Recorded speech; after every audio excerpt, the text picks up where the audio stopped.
Okay, good evening, everybody. Welcome back. Hopefully everyone had a very nice summer, got a little fishing in, and we're back at it. I think it's gonna be another good year. So glad to see some new faces and some old faces. Just a few announcements before Jarrod does his presentation. Stream Explorers, Jim Jowsey's group is gonna meet October 5th at 9 a.m. at the Boston Town Park. So everyone's invited, adults, children, and they've got a couple of ponds there, right? They had a couple ponds and access to 18 Mile up there too, so. Okay, good. Maybe there'll be a few steelhead. Well, Jarrod can answer that. The next Project Healing Waters meeting is October 15th, 6:30 p.m. at the Veterans Center. Always looking for volunteers, and it's a great event. Speaking of veterans, next week, Brian Barry and Ben Kanicki are going up to Canada to spend 2 or 3 days with our Canadian partners from Trout Unlimited Canada and their equivalent Project Healing Waters program called Soldier On. So looking forward to that. Another thing I wanted to mention too, if some of you remember, a few years back, we did a Zoom presentation with a fellow from the new fly fisher. His name was Colin McEwen. He was he's hosted the show for like 24 years, and I got some sad news over the weekend. He passed away just last Saturday from I guess a pretty long struggle with cancer. So on behalf of the chapter, I reached out to his family and just gave him our condolences. It's sad to hear that. He was a really nice man. We had some donations this over the past summer. Vince Tobia gave us a number of books, some of his angling books.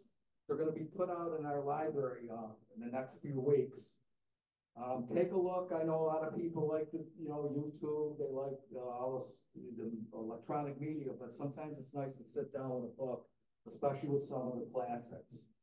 And Alan Berry, is he here or no? Alan donated 6 rods to the club. Anywhere, I think, from 3 or 4 weights to like steelhead rods. And they're in the back, and we'll get them over to the group. And for our use, however we want to use them. One thing, just so this year, the guys in front asked us after the meeting, if we could kind of leave here in a timely manner, because they've got some really long days and they really appreciate it. They're not trying to kick us out, but if you guys want to talk a little more just outside the store so they can get moving and head home, I know they'd appreciate it. Our guest speaker is Jarrod Ludwig. He took over for Jim Markham, and I know all you folks know Jim. He's been around for years. Jim moved up to become the Region 9 Fisheries Manager out of Allegheny. Yeah, I'll tell everybody and then, what happened. So Jason from the Dunkirk office, are you in a Buffalo or Dunkirk? I'm Dunkirk, yeah. Okay, he's gonna just give a little presentation on the structure of the DEC now with a lot of changes, and then Jarrod will go right into his presentation. Thanks. Sure. Hey, everybody. Thanks for having us once again, and we're here to talk about all things Steelhead and Lake Erie. But before we do that, we have had some pretty major staff changes at our unit over the past few years. So I'm Jason Robinson. I'm the Lake Erie Research Unit Leader. So we work out of the Dunkirk office talking with some of you folks before. Maybe it's not quite clear what the structure of our office is. We function much different than a typical DEC office. We have the luxury of just focusing on one resource in our office, and that's Lake Erie and the tributaries. So we do kind of a mix of research, monitoring, and management. We tend to work mostly with the other jurisdictions around Lake Erie as opposed to the other DEC offices. So we are in Ohio and Michigan and the province of Ontario and Pennsylvania, more than we're in New York State. So typically you would see Jim Markham here. He's been our cold water biologist at the unit for, I don't even know, 20 years maybe. And I've been the unit leader there for only about 5 years. So you haven't seen much of me because Jim's been handling everything so well that I was able to, it was a little bit on autopilot. But I'm going to be here a lot more now. And Jim has moved on. He's the Region 9 manager. I don't know if you know Mike Clancy, but those of you who do, Jim has taken over for Mike Clancy after he retired. So he's very busy. He's still, you know, focused on Lake Erie because it's in Region 9, but a lot of that work gets kind of deferred to the Lake Erie unit. And he would be here tonight, and I think he will be here in the future. He's in the Maldives on vacation, so very nice for Jim. Yeah, not too bad. But he you know, he says hi to everybody and sends his regrets. So in terms of our staff turnover at the unit, obviously Jim moved on. A couple of years ago, we hired a young biologist named Pascal Wilkins. So he does a lot of cold water stuff, lake trout, as well as some steelhead stuff as well. But Jarrod Ludwig, is an early career scientist. I should say it's not easy to hire good people now, and we were really lucky to get Jarrod from SUNY Brockport. I'll let him tell you about his background, but if we're lucky, he'll stay here for 30 years. And I guess the only other thing I would say is that I think Jim would tell you that part of what made him so successful was that you all were pretty generous with sharing your knowledge with him. And so I hope that as we transition into this steelhead role, and especially Jarrod, you'll be just as generous with Jarrod and myself, and I'm sure you will. That's really all I had to say. Other than that, Jarrod is actually going to be talking about a few things that I think that are really important for you guys to pay attention to over the next few years that have the potential to impact how we function here as a steelhead fishery. So with that, I'll turn it over to Jarrod. One last thing, so Bill doesn't hang me. This is going to be recorded, so I always forget to mention that, but it'll be recorded and it'll be on YouTube. Okay, here you go, Jarrod. So we have to be hanging. Bill, do you want me to use this or no? No? Okay, perfect. Awesome. Well, thanks for the introduction, Jason. And well, thank you all for having us here today. It's a pleasure to come and speak with you all and hopefully build some more relationships, as Jason mentioned, to hopefully, you know, gain a lot from you as what you can gain from us. So again, my name is Jarrod Ludwig, and I had just joined the unit here, and in March I started. But I'm from Corfu, New York, which is just not too far from here, about 30 minutes away. And, you know, a lot of my interests early on came because I grew up on a farm. I lived on a dairy farm. My family has a dairy farm, and that's where a lot of my interest in our natural resources and just the natural environment is where it really fostered in me. And so then I decided that that's really where I wanted to focus my career on and my future path. And so as Jason mentioned, I went to SUNY Brockport for my bachelor's degree, but then also my master's degree. So I was pretty fortunate to be able to get involved with some research early on. And a lot of this research was in fish physiology and biochemistry. But I got to do a lot of other field work. So on the far left-hand side, actually, we got a pointer here. So on the far left-hand side, so I was fortunate enough at SUNY Brockport. So we have a whole hatchery system. So I got to learn some of the ins and outs of raising brown trout, steelhead, lake trout as well. And then I was also involved with some coastal wetland monitoring around the Great Lakes, particularly Lake Erie and Lake Ontario through an EPA-funded project. So we did fish community assessments in warm water. So pictures here, you can see this is we caught this in Lake Erie. This is a soft-shelled turtle that I'm sure many of you haven't seen that before, but really soft shell, you know, the size of a dinner plate, which is pretty cool. But then my bachelor's project focused on the spawning habits of deepwater sculpin in Lake Ontario, which is just a benthic fish that lake trout tend to eat in Lake Ontario. And I decided after that that I was not wanting to go down the law enforcement path. That's where I thought I wanted to go. And I was more interested in the research and management side of things. So I decided to continue on with my master's degree at SUNY Brockport. So this is kind of where I got into my salmonid focus. My project was actually working with Chinook salmon, coho salmon, and steelhead trout in California. So I was still at SUNY Brockport, but I got to work with folks over in California and also in Oregon, where we looked at the diet of these salmonids in the ocean and seeing what's changing because they had a vitamin deficiency that was impacting their recruitment. So I got to take a look into that But also some other things is I actually got to do the Steelhead or the Salmonid Tributary Survey for Lake Ontario. So that helped me out a lot, especially for this position where I got to see how Lake Ontario runs things and kind of helped me transition into this position here as well, which was pretty great. And here I am now with the New York State DEC. As Jason mentioned, our cold water biologist, Pascal Wilkins, is pictured there. So me and him are kind of be working together to help, especially in the cold water, but just in all of our research in general. And so now we can get into our program today. Enough about me. So I guess really a big message that I hope you can take away from my presentation today is that steelhead fishing in Lake Erie is still doing really well, and it continues to be one of the best fisheries that we have in New York, especially when we take a look at even fisheries like out west and even around the Great Lakes. Just our catch rates and the number of adults that we have returning in our tributaries is just phenomenal, and it continues to be phenomenal, which is why we're really proud of some of the products that we were able to produce here with this fishery. But we'll first start with our stocking, which is the major reason as to why we have such a great fishery that we today. I'm sure a lot of you know, so we first started our stocking program with a lot of Pacific salmon, Chinook and coho, but we started to fizzle away out of that, and then in the late 90s, heading into 2000s, we started to shift more towards steelhead. They were putting out a lot better product and a lot better returns. And that's kind of the direction we're headed now. We don't stock any more Pacific salmon, and we're focused on our steelhead. And our stocking approach for our steelhead has also changed as well.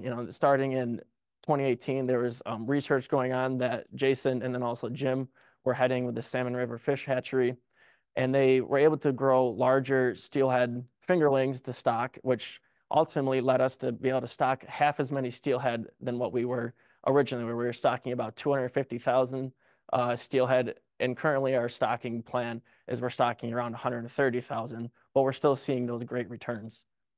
And for this year, our plan is we're stocking some more than what our plan is, 170,000 steelhead with our 50,000 domestics, and I'm going to talk about that a little bit later. Correct. This presentation is going to be all Lake Erie. And so I wanted to give a scope of what our stocking looks like compared to the entire lake. And as Jason mentioned, we work quite heavily with our other jurisdictions around the lake because they contribute quite a lot as well as us. So looking at New York, of all the steelhead that are stocked in Lake Erie, we stock about 15%. And I know a lot of you probably know that Pennsylvania, they contribute quite a bit. This year, they'll be contributing about 50% of all steelhead stocked, followed by Ohio, and then Ontario and Michigan, they still do some stocking, but not contributing a ton. And what I really want to point out here is this number here in Pennsylvania. So typically, in prior years, Pennsylvania stocks 1 million, a little bit more than 1 million steelhead. And you can see that number is not quite as high. They're usually contributing about 60%. And so there's been some things going on in Pennsylvania that we really wanted to make you aware of, and some potential impacts that it has on us and our steelhead fishery and our tribs. Do you collaborate with the Pennsylvania people at all? So for our management plans and for Lake Erie as a whole, we manage it because they are contributing fish as well. So we all work together to manage our steelhead for Lake Erie collectively because we're all, we're intertwined in some way. But our stocking plan, we get together with our New York like stakeholder groups here. We want to hear what your opinions are. We really focus on what our stocking plans are, and they have their own stocking plans as well. Is there an umbrella organization that gets the Lake Erie Committee? I can talk about that now, or you can keep going. Well, yeah, okay. We'll save those questions at the end. We'll have plenty of time for discussion at the end. But the thing that we wanted to talk about for Pennsylvania today is, and so these details I'm going to share with you now, this is kind of what we've been gathering over the past couple of weeks, and it's already changed a couple times. So we're trying to share with you what we know, but when I talk about what I'm going to, if you have further questions, it might be best to refer to Pennsylvania and their stocking management, because, you know, we're kind of trying to be the messenger, but it's a moving target for what we're trying to relay to you. But so as far as Pennsylvania and their steelhead, so one of their hatcheries, the Tionesta hatchery, they had a large loss of their steelhead. They thought it was VHS, but it was a false positive. But and all we need to really know is that they lost a lot of their steelhead, and they had to try and make up for a lot of that loss at the Fairview hatchery. And so they're trying to switch their production to keep everything within the Lake Erie Basin rather than transferring fish out of the basin, because, you know, that's more room for disease to potentially creep in. And so that loss of steelhead, that had a big impact on their stocking. So for this year, they're looking at about a 20% decrease of the amount of steelhead that they normally stock. And they're also going to try to incorporate brown trout in to try and make up for some of that loss. But we know that brown trout don't return at the same rate that steelhead do. And they really wanted us to share with you is that they're not using brown trout as a replacement. They're just using it as a supplementation for right now until they can get those numbers back up for their steelhead. Because looking at 2025, it looks like they're going to be only going to be able to stock about 500,000 steelhead compared to their million. And so that's going to be about a 50% reduction, which again, that is a big difference than what we normally see. So they're looking to renovate their hatchery at Fairview to improve their infrastructure and to get that number back up to 1 million steelhead to stock. But that's going to take some time, over the next couple of years. Hopefully they'll get back to that million, but they were really adamant about saying they have the funds to improve their infrastructure, and they're going to get to the million. They wanted to make sure that they're going to get back up there. They're just going to take some time. And they had also mentioned that there could be some Shasta rainbow trout that they might be stocking as well as supplementation for right now until they can get back to their million steelhead.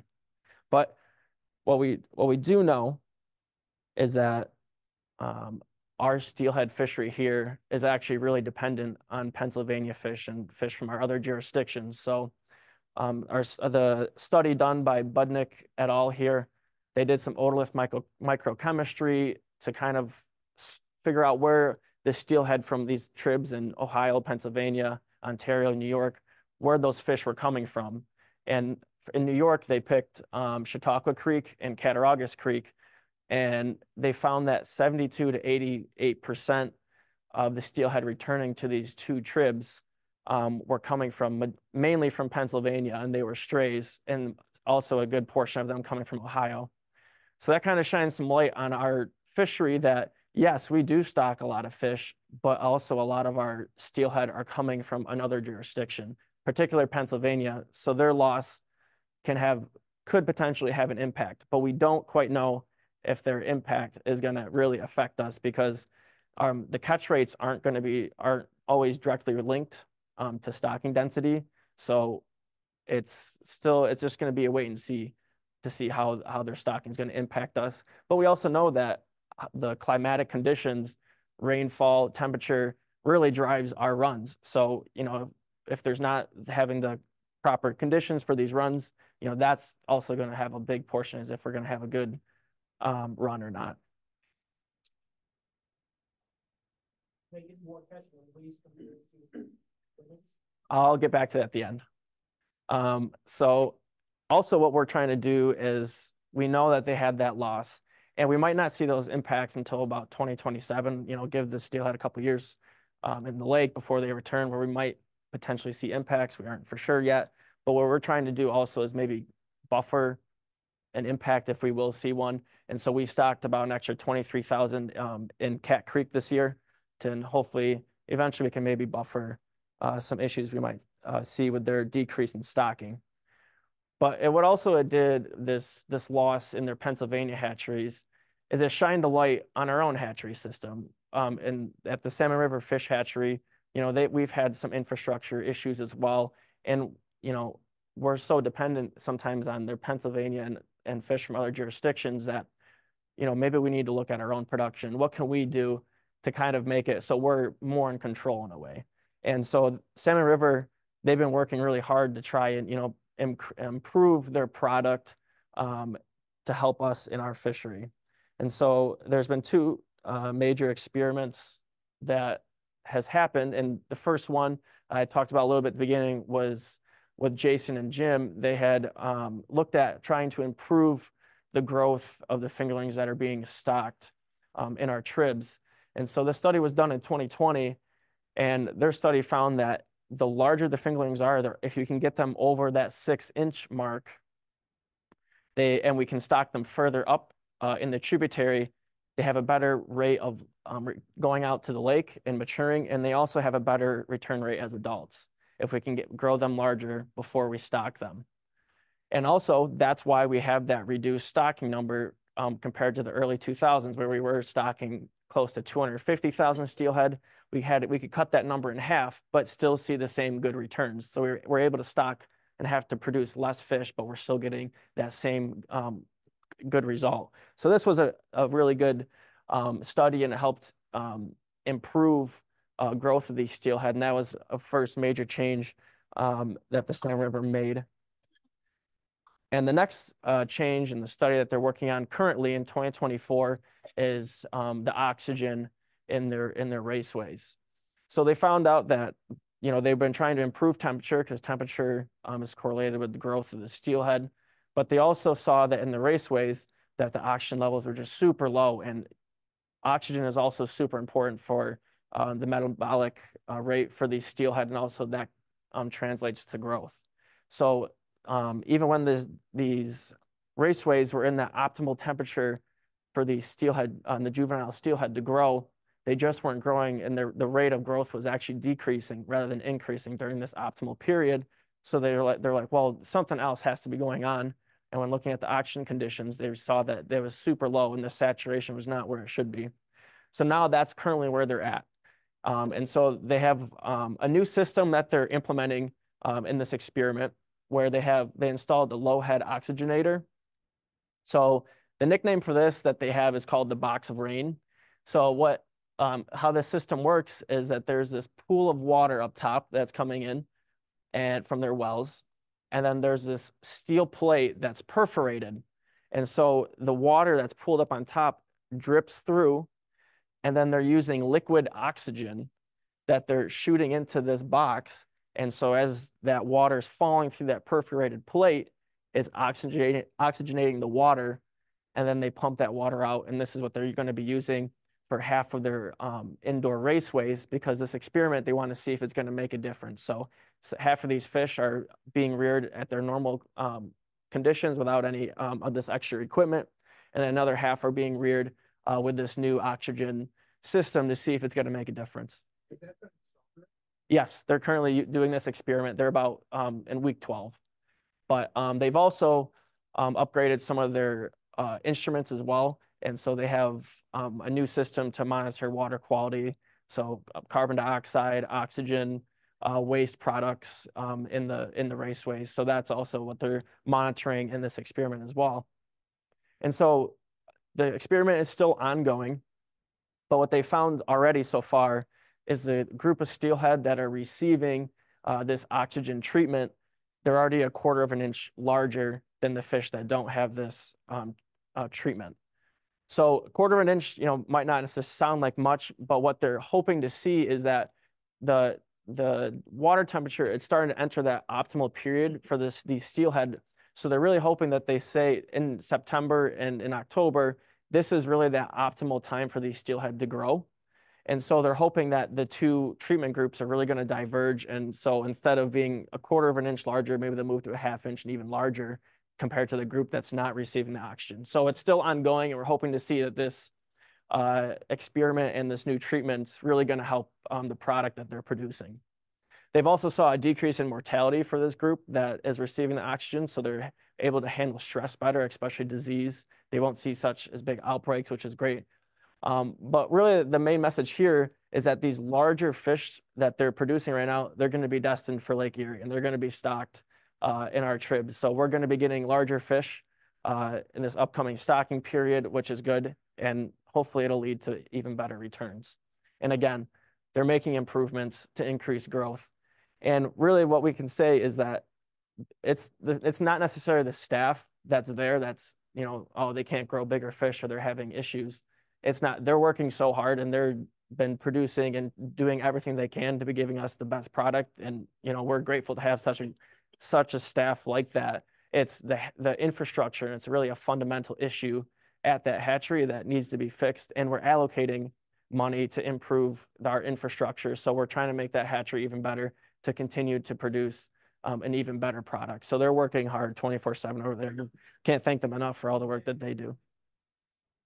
So yeah, it's old. Yeah. They do. Yep.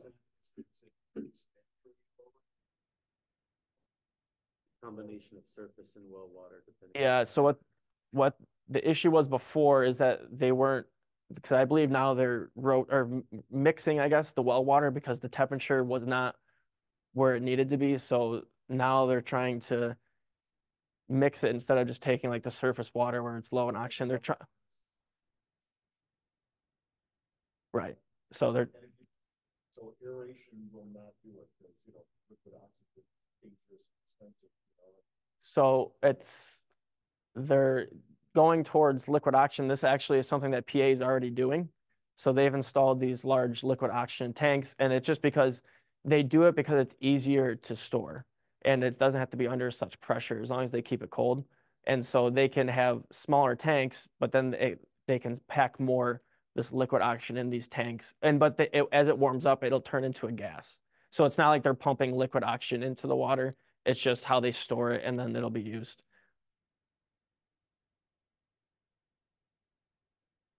So with that, we're through pretty much the stocking portion.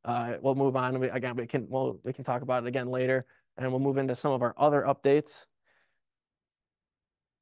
So the next update I want to talk about is our tributary angler survey. So we actually have one coming up this year, and some of you may have already seen some of our technicians out. But just as a refresher, for those of you who don't know, this tributary angler survey that we do is super important because it gives us ideas about overall catch and catch rates, harvest or angler pressure that we have on our tributaries, and also the amount of harvest that's going on in our tributaries. And this really helps us inform our management and our management plans that we are putting together. And so all these points up here, this is all the sites that our technicians are going to visit. We have about 72 different sites across 8 tributaries that we've stocked. And the survey is started on September 15th, and it'll run all the way through to May next year. And so also we're looking for, we have a section for our technicians to ask for angler opinion information, because this is just as valuable to us, where if for a lot of you steelhead fishermen, you are seeing things, you know, right there in front of you change, and you might have a better idea of things that are maybe that we don't see. And so that's why we want to know your opinions, your thoughts on the fishery, and, you know, what you think maybe things should be changed, or if you think everything's going great, we'd love to know. So there's a option for our technicians. You can answer those questions if you would like to. But so this survey coming up will be our 8th tributary creel survey. The first one was in 2003, and we've been doing them about every 3 years. And so this is our next cycle. So I mentioned we have our 2 technicians. So these will be our 2 technicians out there in the field, roaming around these tributaries. Hopefully we'll be talking to you, and hopefully you'll be able to share some information with them. So we have Dylan on the left and Lee on the right, who'll be helping us out with this survey.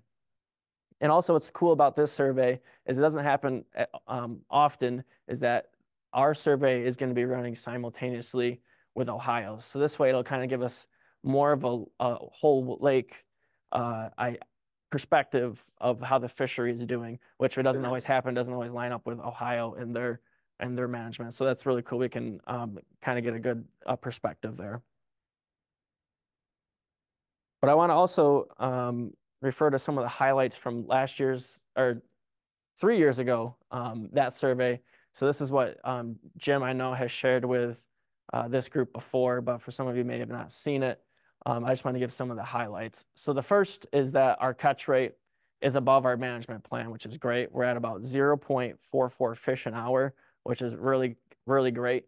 And that also we saw that the highest angler pressure was at 18 Mile Creek.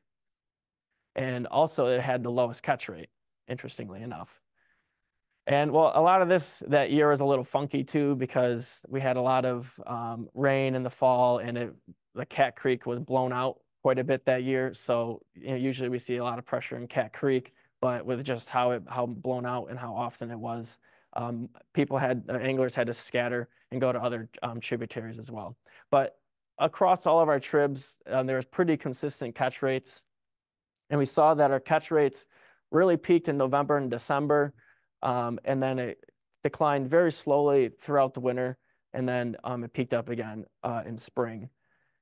But another really interesting statistic that I don't know if everybody knows about is the release rate. So 93% of the steelhead that were caught were released. So only 7% are harvested. And something interesting that I did some digging with some of the other jurisdictions is that out of all the steelhead that are harvested in Lake Erie, New York only harvests 1.4%. So we are not taking very many steelhead from the fishery. It's primarily catch and release for our New York anglers. And Ontario, out of all those steelhead harvested, are contributing 61%. So Ontario, so out of all steelhead that are harvested in Lake Erie, yep, Ontario is contributing to 61% of that. The province of Ontario, correct. Well, so we contribute, yes, I mean, there's going to be more, yeah, but we don't, basically what I'm trying to say is us New York anglers, we don't harvest nearly, basically on these steelhead, we're very small harvest rate. So I just wanted to give a little bit of our fishing forecast, and it's looking, it's going to be great. It's going to be awesome. As you'll know, that the fall rain and our temperature is what's going to be really controlling our runs. You know that. And as I said, it really peaks October and November, and it turns usually into a drier period in November and December, and most of our anglers are getting out during October and November. And something to be have on your mind is that we're also expecting some more jacks to be entering our streams, and this is because we're stocking these fish that are larger, and so they're heading out into the lake earlier, and then there are also some of these males they're returning earlier, and so we might see some larger jacks due to these stocking improvements and larger fingerlings as we stock them. The other thing that I was referring back to some of Jim's presentations to see, were you guys lazy in winter? Because he has these in every single one of his presentations. He keeps telling you guys, don't be lazy. And so I thought, hey, I'll keep the message the same. Be ready for when it gets warmer out, be ready to get out. And again, we know snowfall and then eventually snow melt, that'll contribute a lot to our spring runs. And then also we've been getting some reports that there's been some Chinook salmon caught. So they're out there. The couple were caught in the Cat Creek, I believe. So there's some Chinook salmon lingering about. Nope, we're not stocking. Those are just remnants of being stocked. Yep. Upper Lakes strays. Oh. Yep. So the next topic that we just want to touch on a little bit is the Springville Dam. And I know, yeah, I know it's been pause and start for quite a while now. And again, we're just trying to pass on some of the message that No is spelled N-O, not I-N. I know. But Erie County has said that they're bringing the plan up again. So, there might be some traction occurring.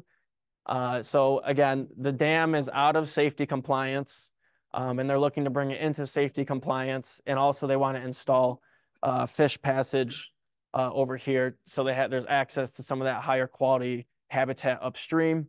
But then also they have like a sea lamprey trap, because they don't also want sea lamprey to also be spawning up. So the thing is that there's a funding gap currently for doing this project. So they had mentioned 2029, but we're not going to hold or stand by any date that they. Has the state, the DEC or anybody in the state or the Corps of Engineers ever done a local economic impact study of what this would mean for the towns in the southern tier, the Arcades, the Springvilles?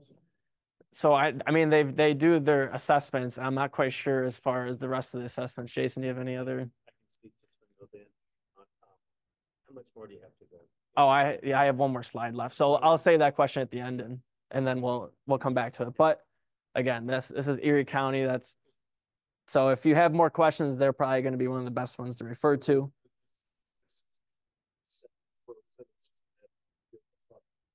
Sounds like I should talk about it now. Yeah, go ahead, Jason. So I know we've been telling you about Springfield Dam for a long time.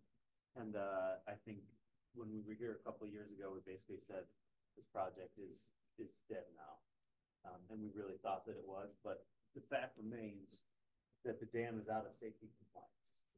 And so that puts Erie County in a position that they own a dam that's out of safety compliance. They have to do something at some point to bring it into safety compliance. And I think one of the mechanisms to get funding for something like that is to do fish passage, right? And so Erie County, I think it's pretty. I don't want to say too much because I've said so many, or Jim has said so many things to you about Springfield Dam over the years that haven't come true. And but it's really in the county's court right now, and they're working through funding shortfalls as well as other problems. And so I know Jarrod just said 2029 best case scenario, but I would be floored if the best case scenario occurred, because the best case scenario doesn't seem to be associated with this dam. Why is it dependent on Erie County only? They own the dam, right? And in New York State. And DEC has put up quite a bit of money already. It's part of, I don't want to get too much into it, but it's part of this GLIPR program, which is by definition an Army Corps program, and the cap for that is $10,000. Or I'm sorry, I misspoke. $10 million. I'm sorry. The cap for that is $10 million, and so the non-federal sponsor has to come up with the rest of that money.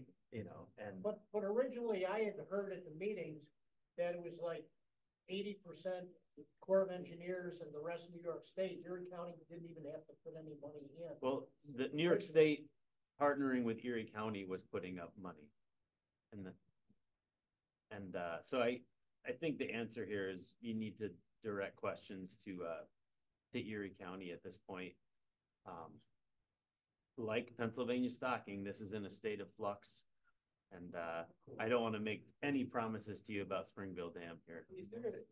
If it did happen, and they did get going upstream, is there a negative impact on the fish barrel again? Well, why don't you finish up? Okay. I don't want. Yeah, we can. We can talk. Yeah. We can talk about all. I got one slide left, so we're almost to the end. So the last point we wanted to talk about is our Steelhead management plan. So not this year, but next year, it'll be up for review. So we're going to be taking a look at it. And so these are the 6 goals that are currently listed in the Steelhead management plan. So maintain our catch rate, but then also maintain if we can any wild steelhead production, increase PFR, also protect steelhead habitat, and then also keep regulations simple. I know they've already done a lot of simplifying regulations, so it's much easier for people to understand. And then also, we don't want to be having any regulations that it's hard to enforce and maintain.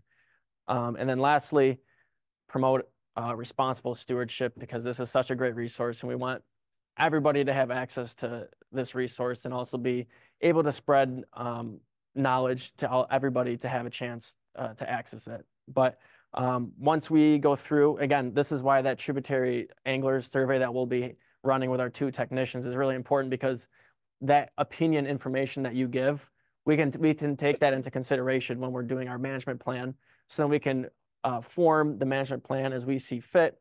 And then after we take into account, it'll go out for review for the public to make comments on for some of the if we make any changes or if everything's great. But we'll be looking at that next year for the Steelhead Management Plan when it's up. And then now we'll be into the question portion. But what I do want to say is my email is up here, and we're always looking for angler photos. So if you have any that you'd like to share from this year, we like to get those from all of you, and maybe next time you'll be featured in one of our presentations. So again, thank you for having us, and we'll be more than happy to answer your questions. This is obviously going to be a big topic. I'm going to use the microphone and handle the handheld one. And frankly, if you've got questions, I'll run the mic to you because we're recording it. And while we can pick up a lot of it on his mic, sometimes people that are farther back are asking a question, we don't hear the question. So for people that are going to view this later on YouTube, we want to hear all of it. So where did we leave off? We had a question every time we got over the last slide. Yep, go ahead. Yep. Okay, great. Is the angler survey gonna be 7 days a week, or you got?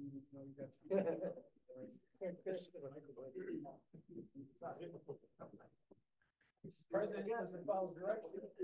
Is the angler survey gonna be 7 days a week? So, yep, Just the weekdays? good question. So our creel technicians, they'll be out every weekend, and then they get 2 days off through our state work week. So sometimes we'll have both technicians out for 3-4 days in a row, but it rotates. So usually there'll be at least someone out every day, but not necessarily both of them out for the entire week. So Both out every weekend. yes, they're both out every weekend day, but during the week, that's when they get their days off. But sometimes their days off are staggered. So sometimes there's only going to be one of them out for that weekday, but then other times they're both will be out for that day, and that's randomly generated, so we don't bias anything. And then also the locations that they're at and the times that they're at those sites, that's also randomly generated, so there's no biasing of the data where they're only going to the sites that there's a ton of anglers out, or where they're going where there's none. So it's a lot of that's random, so we can kind of eliminate that bias.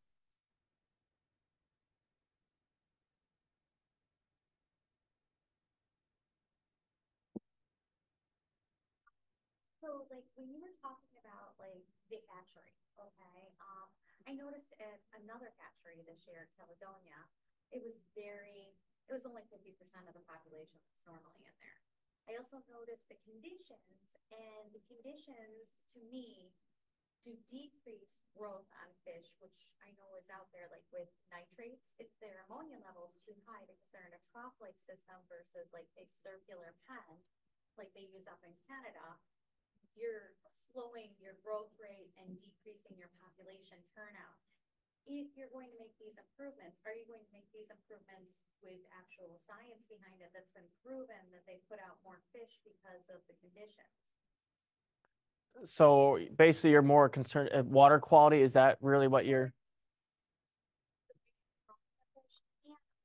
Why are they not using these other hatcheries to build up the cycle? Because we're going to have a huge depression with the steelhead over the next few years. Why is New York not kicking it up a notch, bringing people and employees back there and using appropriate infrastructure? If they're going to update it, they should do it with what's the best scientific stuff to get, Yeah. A lot of Canadians do that. Yeah, good question. So with these infrastructure improvements, it's something that can't, just happen like that. And it takes a lot of money to improve these hatcheries. And with how these hatcheries are built, they're old. Okay, so they're slowly trying to make these infrastructure improvements to what they have. And it's a fundamental issue. And so these are the raceways and stuff that they have and what they have to work with. So it's not the staff's fault that, they're not producing, larger fish or anything like that. But, it's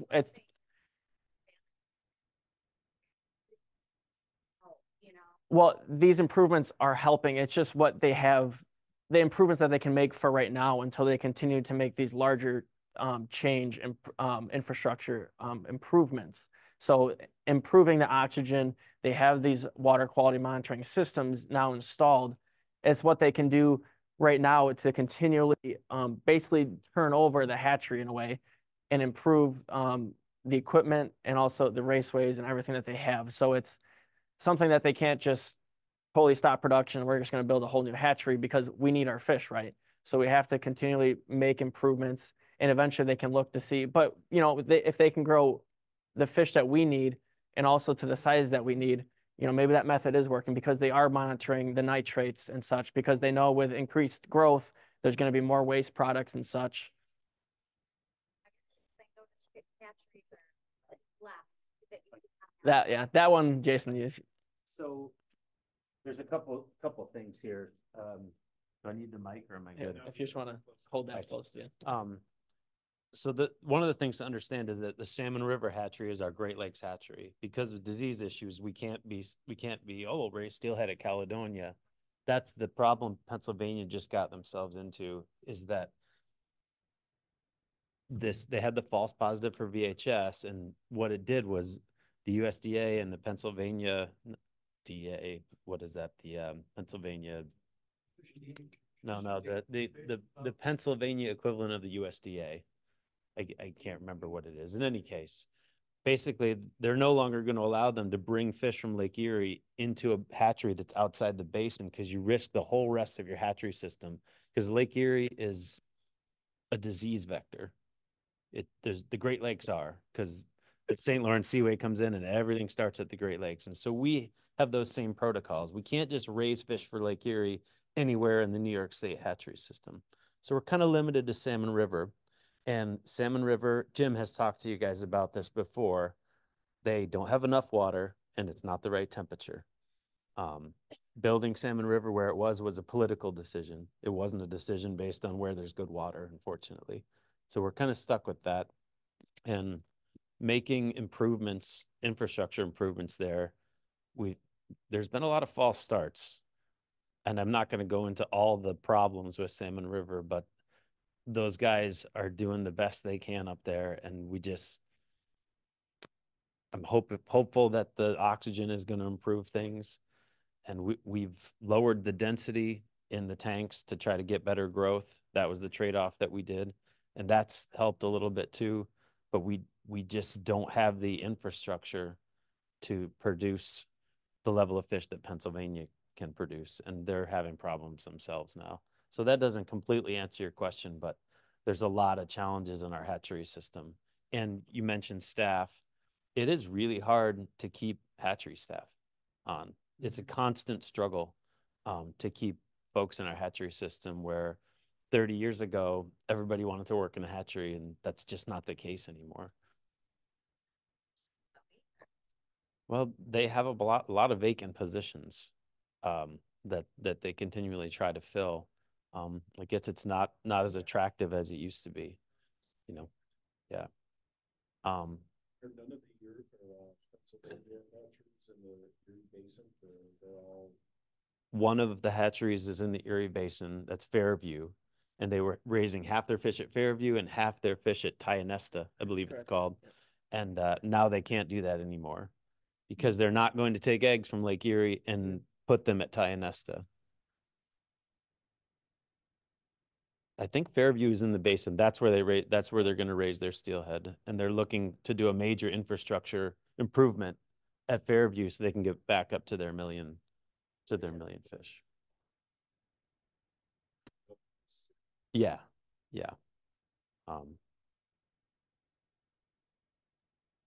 I know there was a Springville Dam question, and then you had a question about Lake Erie management as well. Right, you're right, yeah, the umbrella group. I don't want to. We'll go him first, and then. Go ahead. I got the mic. Okay. So we get the dam down, make Fred happy. And so I'll be dead by then. Okay. So when the steelhead go upstream, are they gonna be invasive species to the native, whatever native it's called? So, man, it was like 5 years ago now. Jim Markham and I wrote a management plan specifically for the moment the steelhead get above the dam. It's in place. I'm sure many of you folks commented on it at the time, because at the time we thought it was imminent that the dam was going to come down. And so in that management plan, it talks about what do we do if resident trout populations or resident native fish populations decrease because of this. And so we have, within the fish passage that would be installed, we would have the ability to stop fish passage or limit fish passage. So in places like in the Finger Lakes, I'm thinking like Cayuga Inlet, they let a certain number of fish over for a certain amount of time, and then they stop it because they don't want to have these impacts. So depending on how things go after the dam comes out, we could limit the number of steelhead that get over the dam if we saw impacts to the native fish populations. Wasn't rain, if you look, wasn't rain for the last 20 years, has a rainbow kind of gone down? Well, the brook trout has definitely gone downhill, and I know Scott has said that as well. That like at first we were really worried that it was going to be that if steelhead got over, they were going to impact the brook trout. But a lot of these brook trout are relegated to these headwater streams above barriers, so we're not as concerned about that. A lot of the rainbows are probably immigrating already out of the creek, and I guess we're not as concerned about the resident non-native trout populations, browns and rainbows. Don't want to impact brook trout. And then we don't want to impact any other sensitive species that maybe people don't think about on a daily basis. There's a bunch of minnow species up there that that could be unique. So you can't stand up here and say that getting a bunch of steelhead over the dam is going to have no impact. It's certainly going to have an impact. So it's a trade-off like any other management decision. Is it worth the improvement in the fishery? And like you said, the economic impact that will inevitably happen if steelhead get above the dam. It's going to be a destination for steelhead above that dam. There's a lot more public access up there. Yeah, a lot more than on the lower Cat, if you don't count the Seneca Nation land. Isn't there a lot of data though from other states that have gone through the same thing? Michigan and Wisconsin in particular, the Kalamazoo, the Brule, Pierre Marquette, Osceola, that you had the salmon and steelhead coming into the rivers that had existing populations of browns and rainbows, and as far as I know, the coexistence has been pretty darn good. It'd be a wait and see, and we'll have to adjust. All management is adaptive, right? You take an action and then you can't set it in stone. You have to be willing to adjust to the conditions. So then the management plan is written that way, that we would have the ability to adjust once we saw how the system reacted to steelhead getting over the dam. And also in that plan, I mean, it's not, there's some great examples as to where there was no other impacts, but there's also, other studies as well that show that that could impact the native fish populations up there. So it's not always going to be the same answer. Each system's differently. And as Jason said, you kind of have to wait to see how things go and then, move on from there. So it's not always a foolproof plan. How many, a couple questions. How many steelhead are naturally producing? So this fishery is currently really managed as this fish that we stock. There's not very much natural reproduction occurring in our streams. At once they thought it was approximately 15-20%, and that number's only decreased and it hasn't gone up. So there's the fish that are, returning. There's not very many wild fish that are being produced. The other question I had was, you started talking about managing Lake Erie fish, and then we got on the Pennsylvania fish. So what about Ohio too, and what umbrella does that all come under? Because it's all under Lake Erie, and it's all, everybody's stocking steelhead. So how do you guys get together? And you don't know your peril. I could talk about this for days. So Lake Erie, you don't feel it on the ground in terms of regulations, but Lake Erie is managed much more in the style of a commercial fishery, because that's kind of what it is for walleye and yellow perch. So there's a committee called the Lake Erie Committee. Each jurisdiction has one representative on that. So I'm New York's representative on the Lake Erie Committee. And most management decisions are made, or at least we try to come to consensus, because there's always trade-offs between our goals and Ontario's goals. Chiefly, it's typically a tension between commercial and recreational fisheries. So commercial fisheries on the North Shore, recreational fisheries on the South Shore. But actually in December, we have a meeting in Ashtabula that's going to be all things steelhead. And so we have shared management goals across all the jurisdictions that we've agreed on. Because as you all know, fish don't respect the state or international borders. They're moving all over. So even though you don't feel it in our management, I mean, we're meeting with those other jurisdictions constantly to, like I said at the onset, we spend more time in Ohio than we do in New York, and more time in Ontario than we do in New York. And Lake Erie is managed under the umbrella of the Great Lakes Fishery Commission, under what's called the Joint Strategic Plan for Fisheries Management, which New York is a signatory to. So you can think of that kind of as almost like an international treaty that we've pledged to manage collectively and in cooperation with the other jurisdictions.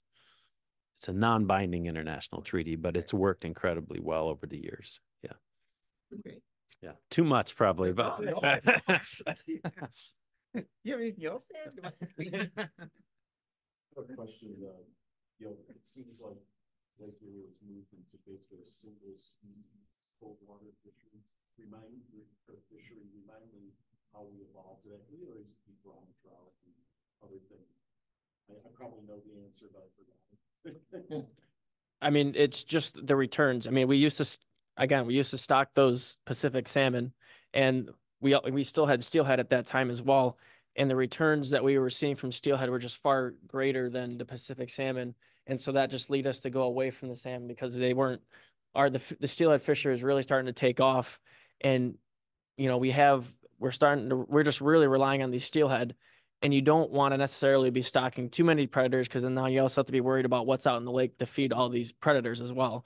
So, you know, we see that steelhead's working, right? And so we don't want to be stocking other predators out there that could impact that steelhead fishery, because all you know is, you know, you start also stocking Pacific salmon again, and then it throws both Pacific salmon and steelhead off, and then you don't have a good fishery either or, you know.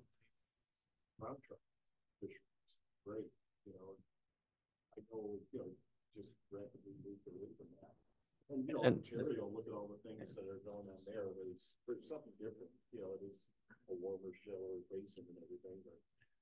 So you specifically brown trout, as you know, we stopped stocking brown trout. Man, I don't even know. Was it 5 years ago? It was in that time frame we stopped stocking brown trout. And basically we felt like we needed to be good stewards of your resources. Stocking brown trout in Lake Erie was kind of like dumping money in the water. We just weren't getting the returns early on in that stocking. There was like a couple of years of really good brown trout returns. But Pennsylvania, I was just at one of their meetings, and they found that the brown trout returned at about 40-1 to the steelhead. So we basically switched from brown trout to domestic rainbows because we don't want to waste your money. Right. And yeah, but in terms of the other cold water fishery, there is a world-class lake trout fishery in the lake. Nobody seems to want to take advantage of it, but it's amazing. And the folks in Pennsylvania are starting to pick up on it, but not so much in New York. So if you like catching huge lake trout, Lake Erie is really the place to be. It's where the state record lake trout is from. They're doing great. Lake trout and Lake Erie are doing great. We're seeing some natural reproduction for the first time in 60 years, which is kind of exciting. So if you want to get out on a boat and fish Lakers, I encourage you to do that. Jason, I know DEC had plans to create some artificial reefs, or the artificial reefs in Lake Erie. Has that moved forward? So there was plans to create artificial reefs in Lake Erie. And the price tag, the bids on that came back way too high. And I'm kind of glad that we didn't do it, actually, because in the intervening time, we've learned a lot about the habitat that exists out there. And I think we jumped the gun a little bit. Pascal's been doing some great work working with, Pascal's our other biologist. He couldn't be here tonight, but working with the Nature Conservancy and Fish and Wildlife Service and the USGS to try to evaluate our habitat for lake trout in New York waters. And we're finding some really good habitat, and we're finding that there's wild fry coming off of that habitat. So, so I'm kind of glad that the project fell apart, because I think we need to wait and learn a little bit before we go altering the habitat. out there. I'm not convinced that that's the bottleneck. We were a few years ago, but I don't know if we were right about that. And so I think a cautious approach is better. Now, we do have a project in the works to clean off some of the historic habitat in Brockton Shoal. We just got the bids back for that. They were pretty high. But that is a project that actually might move forward, an experimental project to jet some of the mussels and silt out of the rock out on Brockton Shoal. So we may do some habitat work in the future, but right now we're kind of focused on where our wild fry are coming from and learning a little bit about that before we start diving into manipulations of habitat. So, some pretty exciting stuff though over the past couple of years with lake trout. I know you guys are mostly focused on the stream fisheries, but to find the first wild lake trout in 60 years after 60 years of trying to restore them, it was a pretty big moment for our office, and it happened in New York waters. So we're pretty happy about it. Big fishery in Ontario at the bar. Yeah. You know, and there's dozens and dozens and dozens of boats out there. I would say Lake Erie definitely rivals Lake Ontario for our lake trout fishery, but people just don't get it. They want walleye. Take advantage of the stock walleye. Yeah. Yep.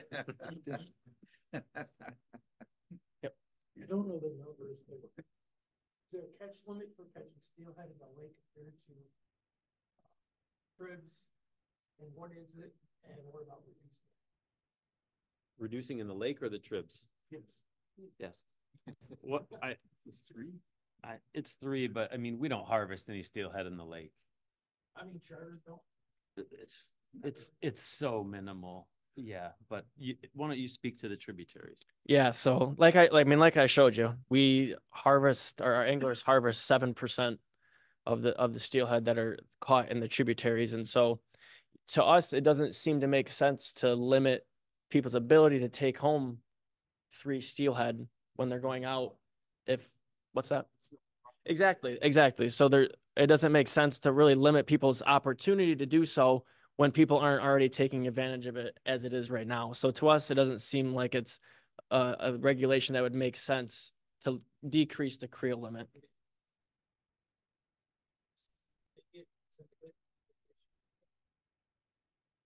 So I'm not as familiar, but I believe it's still 3. We have no control over the Yes. Seneca Nation, obviously. But Yeah. But I do know you obviously need your own licenses and such for the Seneca Nation, so you need to purchase another license if you're fishing on Seneca lands. But we do also do our trib survey on Seneca Nation. We put through a formal request with them, so our creel technicians will be there, and we also interview anglers on Seneca Nation lands as well. Jarrod, has there been any evaluation on the staggering of the stocking program this year? Has there been any advantages to doing that? Staggering it in what way? That you're dropping them in a couple weeks at a time and moving it on for a couple more weeks after that, and putting more money? Are you talking about the inland trout stocking? Oh, so as I said, we have the luxury of focusing just on Lake Erie. We are singularly focused on Lake Erie and Lake Erie trib. So the inland trout, you're speaking about the new trout stream management plan, and they're doing on certain streams they're doing a staggered stocking. And the reason for that, I'm talking about this from an angling perspective. I get as an angler, the reason for that was on some of the streams that don't support wild reproduction but have cold enough water that fish can make it a little further into the summer, that it would produce a fishery that occurs later into the summer and even potentially the fall by staggering those stockings. And I think as an angler, I've definitely seen on some streams that has made a huge difference. You can catch fish much later into the year. That's what I'm looking for. Yeah. At an increase of people taking off. Yeah. So that would be squarely in Jim Markham's wheelhouse now. Yeah.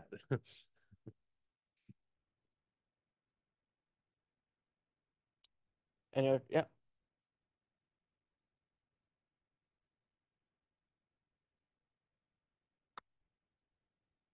what does the DEC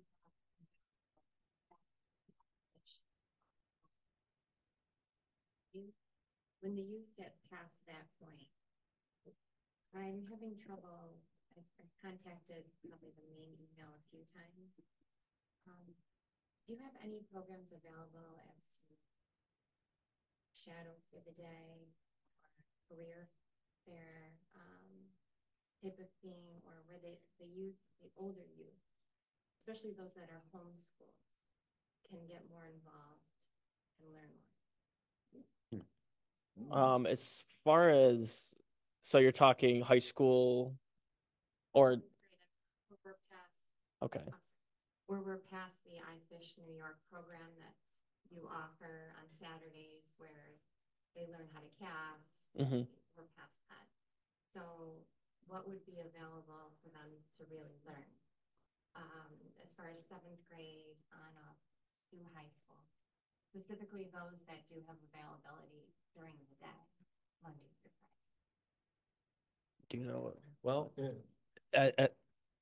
we have very little to do with that. We're kind of a research unit, so I don't know the answer to that. But if you have a specific question, we certainly have outreach people both in Region 9 and in Albany that that may be able to field your question. Or if there is a gap there and you see a need, it's possible that we might be able to develop a program to fill that need. I know in our office, we tend to field a lot of questions from people that are either undergraduates or about to go into college, more like career path kind of stuff. There's a lot of folks that'll stop by and we'll chat with kids about how they could get into this field.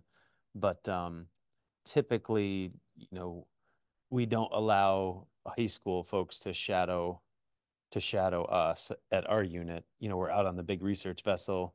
It's dangerous. Like we really don't do that. But I don't know the answer. So Oh, I was gonna say, I know, I go out with the charter captain, quite a bit, and he runs his own program with 3 other charter captains. They take them out on a boat, and they take them in Niagara River, take them in Lake Erie, take them in Ontario, get them for a little bit of salmon one day, bass another day, walleye 3 days. Yeah. No, but different species and different techniques, jigging and trolling and everything else. So I'll give you his name and number after the meeting here. Right? And I go out with him all the time. So if you want to, we can give you our contact. If you want to like formulate a question, or sort of a goal, I'd be happy to send that on to Joelle Lukmas in Albany. I think that would be right up her alley to try to maybe fill that need if you had one, or at least give you some information. I Yeah. have a suggestion you might consider. Is this where you would drop your son off someplace, or would he be with another adult or something? Okay, one of the things that I've enjoyed the most is working with the DEC on club population surveys and temperature studies. That's where the field biologists like Scott Cornett does this all the time. You would go out with, there might be anywhere from 8 to 15 people, and they're in the water with electric shocking equipment, scooping up fish, and you might be managing a holding net or a scooping net, something like that. You're not going to be using the electric one, but you're in the stream, you're doing multiple surveys, and you get to see where the fish are, the size of the fish, the number of fish. Which is usually a lot different from what anglers experience. There's far more fish in this water than most people realize. And it's a lot of fun. I mean, sometimes we have picnics in between. We do a morning portion and an afternoon portion. Sometimes we have a cookout in between, and you get to talk to a lot of the people, the professional scientists and some of the technicians and things like that. And you get to experience not just the stream, but the biology that manages that stream, and it's a lot of fun. I've done probably at least 45 of them in the past 4 years, and it's really interesting. And then they're getting into temperature studies, which is also very interesting. Temperature is mission critical when it comes to understanding a trout stream. And you'd be amazed at what you're gonna find sometimes. You know, sometimes you wet waves where you're just walking in sneakers in the stream, and you're using your legs to find where the water's coolest. I've done that a couple of times this year on Oahu. Sometimes we use thermometers on long spits. We stick in the deep holes and see if there's a 1 or 2 or sometimes 20-degree temperature difference. That's something I strongly encourage you to look into. You can get on the DEC. Well, I know Scott Cornett has a very extensive mailing list specifically for that. Yeah, he knows about it. That's something you really want to consider. Posted on our budget, so on Facebook. Yeah, I think it's, nothing on Saturday. No, it's out there in the week, something that. Okay.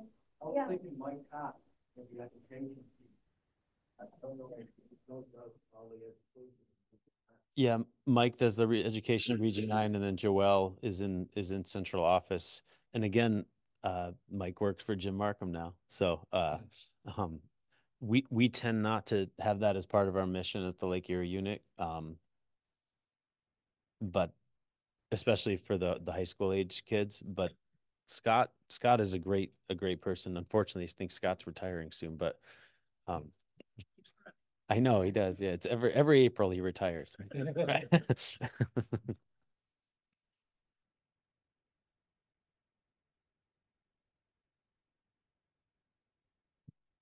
don't know if Lake Erie also includes Niagara River. Loosely. Okay. Yeah, we tend to cooperate more with Region 9 on Niagara River management. Okay. Yeah. My question is, I just read recently about some new infrastructure that was being installed along the river, downtown Buffalo for emerald shiners. Yeah, you're talking about the 700-foot. I think it's like $11 million. Yeah, there's like these little bump outs that can let emerald shiners pass over what is basically a pretty impacted area of wall, so they can get up and past the current. Yeah, I just was Yeah. curious if you had any info or talk about that at all. It's basically I believe it's the Army Corps, although I might be wrong about that. And it's quite an expensive project that is supposed to pass emerald shiners up the river if they so desire. Yeah. But that's pretty much what it's meant to do. Yeah. Yeah. Yeah. Any other questions?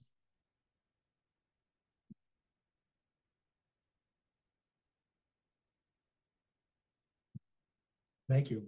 Yeah, thank you guys for having us. Appreciate it.